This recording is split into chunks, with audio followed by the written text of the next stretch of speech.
발생할 수 있는 최악의 경제 위기 5가지에 대해서 말씀을 드리고자 합니다. 시스템에서 가장 약한 고리가 터지면서 위기가 발생을 하는 게 위기의 일반적인 패턴인데, 그게 기업이냐 가게냐 정부냐라는 차이가 있는 거고, 위기의 성격과 대응방안이 달라지게 되는 겁니다. 또 다른 대응 방안을 찾고 있습니다. 이 대응 방안에 대해서는 나중에 다시 설명을 드릴게요. 최근에 환율이 급등을 하고 있죠. 이 전 세계의 투자자들이 전부 다 달러 사재기에 나서고 있습니다. 외환보유고가 세계 9위였던 우리나라조차도 환율이 1100원대에서 1280원까지 수지 상승을 하잖아요. 통화 스왑을 해서 일단은 잡기는 했는데 여전히 안정되고 있지는 않은 상황인 거고, 주요 통화 대비 달러의 가치를 나타내는 달러 인덱스라는 지표인데 2월 말만 해도 95였던 게 현재 100일까지 올라왔습니다. 신흥국들은 어떨까? 한번 보시면 이게 인도거든요. 인도 수지 상승했죠. 브라질도 이렇게 오릅니다. 여기는 러시아인데요. 러시아도 이렇게 오르죠. 마지막으로 여기 멕시코인데 더 급격하게 오르죠. 개도국들의 환율이 짧은 기간 내에 이렇게 급격하게 상승을 합니다. 멕시코, 러시아, 브라질, 인도네시아 보면은 환율이 급락합니다. 환율 20% 급락을 하면은 이 나라의 모든 경제 활동에 아주 큰 영향을 미치거든요. 참고로 우리나라 경제 정책의 넘버원 목표가 뭔지 아시나요? 환율 방어예요. 환율 방어. 그 다음이 금리 안정화거든요. 요만큼 환율은 되게 중요한 요인입니다. 근데 이 더 큰 문제는 얘네들도 마찬가지로 지난 10년 동안 달러표 시채무의 규모가 무려 2배로 늘었습니다. 만약 예를 들어서 채무가 2배가 늘었는데 환율이 또 2배가 더 뛰면 채무 부담은 사실상 4배가 느는 거죠. 10년 동안 채무가 4배가 되면 감당할 수 있을까요? 굉장히 어렵겠죠. 이 신흥국들도 선진국들과 마찬가지로 부채 증가의 이 주된 경제 주체는 민간 쪽에서 이렇게 부채가 많이 늘어났던 상황인 거고, 아직은 이 정부는 조금 여력은 있는 상황이니까 조금 낫다고는 할 수 있죠. 그러니까 이런 나라들을 중심으로 외환위기가 닥치냐라고 하는 우려의 목소리가 나오고 있어요. 근데 이 부채에 대한 경고 등은 사실 2019년 9월 이번 사태가 발생하기 전에 맥킨지에서도 한번 짚어진 적이 있거든요. 중국, 인도, 호주, 홍콩, 인도네시아의 이자 보상 배율이라고 영업이익을 이자로 나눈 거거든요. 이자의 몇 배의 영업이익을 벌구냐라니까 높을수록 좋은 건데, 이게 1.5도 안 되는 기업들이 이미 25%를 넘었다라는 이야기가 이미 2019년에 나왔다는 겁니다. 콕 집어서 어떤 나라들이 조금 세계 경제에 심각한 영향을 미칠 수 있을까요? 자, 일단 부채 비율이 높은 신흥국을 한번 골라보면 여기 브라질이 있네요. 90% 정도 되죠. 아르헨티나가 나옵니다. 여기 마찬가지로 한 90%. 그 다음에 인도 70%. 요 정도 3개 나라가 일단은 신흥국 중에서 부채 비율이 높은 나라고, 자, 그럼 경제 규모를 보면은 인도와 브라질이 굉장히 크죠. 3조 달러 정도 되고 브라질이 좀 9조 달러 정도 돼서 우리나라보다 높은 상위 등급에 있는 나라, 이 두 나라가 마침 부채 비율이 높은 상태고, 외환 보유고도 나라 규모에 비해서는 그다지 높질 않아요. 브라질이 약 4천억 정도 되고 인도도 대충 4천억 정도. 그러니까 이런 나라를 중심으로 신흥국의 외환 위기가 발생을 할 수 있다는 얘기죠. 여기 인도 사진이거든요. 이런 상황인데도 트럼프가 오자마자 10만 명이 이렇게 모여가지고 행사를 하고 있습니다. 따뜻해도 걸린다면서요. 말레이시아에서도 걸리고 있다면서요. 이들 나라에서 역병이 만약에 창궐을 하면 이거 막을 수가 있을까요? 외환위기와 더불어 더블 임팩의 상황이 벌어질 수도 있지 않을까요?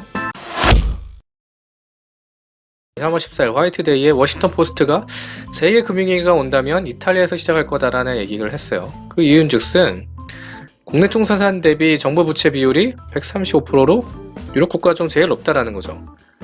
이 정부가 너무 부실을 해가지고 위험할 수 있다라는 얘기를 하는 겁니다. 게다가 이번에 역병이 돈 지역이 이탈리아 롬바르디아 주라고, 여기가 이탈리아 경제의 핵심인 지역이에요. 보시면 이탈리아 GDP의 무려 22%를 차지하는 지역이고, 여기에 확진자 수가 가장 많습니다. 중국의 우한과 같은 곳인 거죠. 그러니까 우리로 치면은 경기도에서 확진자가 확 퍼져버린 겁니다. 그렇다 보니까 정부는 이제 이 경기를 살리기 위해서 또다시 재정 지출을 벌이고 있어요. 안 그래도 정부 부채가 이 큰 나라에서 재정 지출을 또 하겠다라고 하니 우려가 되고 있는 거죠. 근데 문제는 이탈리아는 이 사태 전부터 이미 마이너스 경제 성장률을 겪고 있었거든요. 여기는 2분기밖에 안 나오긴 했지만 3분기 연속 마이너스 성장을 한 상태고, 공식적으로 이제 경기 침체라고 하거든요. 그러다 보니까 이미 시장에서는 이탈리아발 경제 위기, 유럽 위기를 이야기하고 있었습니다. 이탈리아 이게 참 문제인 게, 이렇게 재정 상태가 안 좋음에도 불구하고 기본소득을 제공한다, 은퇴 연령을 하향한다, 자영업자 세금 감 이런 식 재정 확대 정책을 계속적으로 펼치니까 이유도 되게 싫어하고 있던 상황이었고, 이런 상황에 이번 사태가 터진 겁니다. 설상가상인 거죠.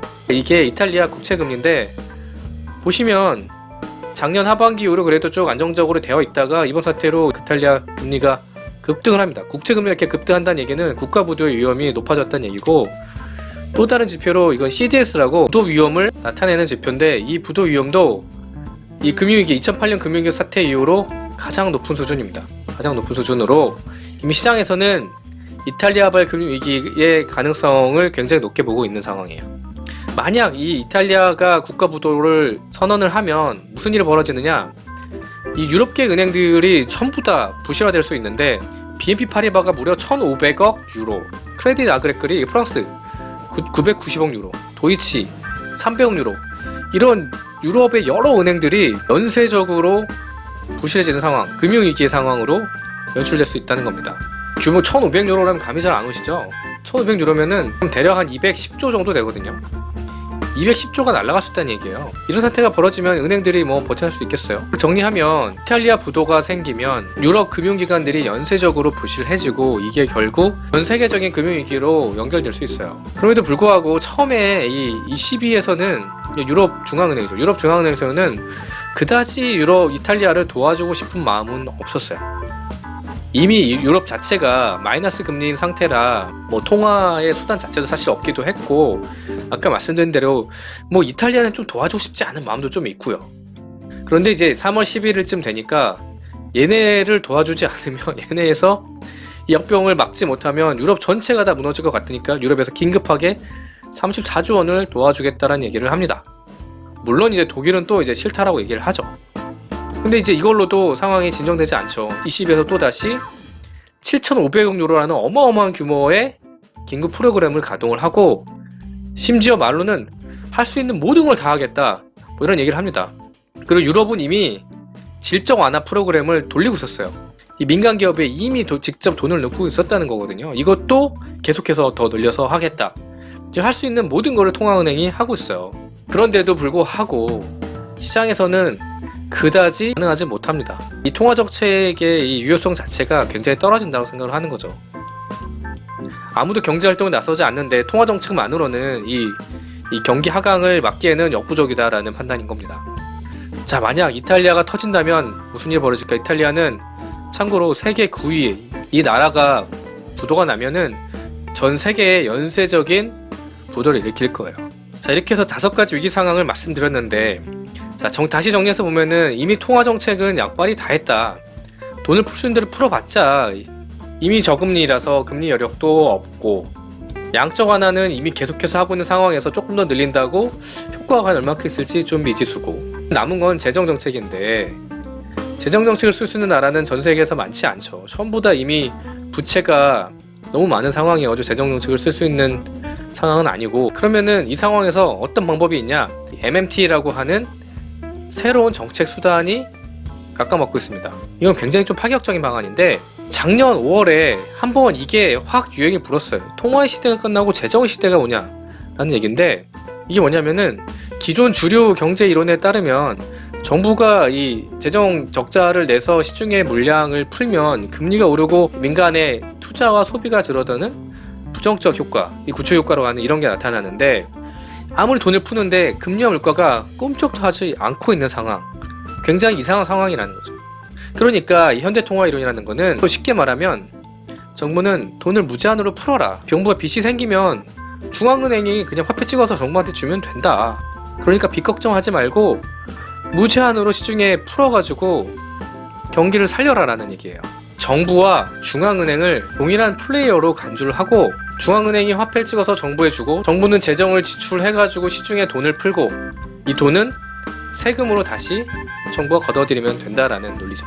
근데 이거는 기존 경제학, 이 재정균형론을 정면으로 반박하고 있는 거고, 그러니까 이거에 대해서 반대하고 있는 사람들이 있는 겁니다.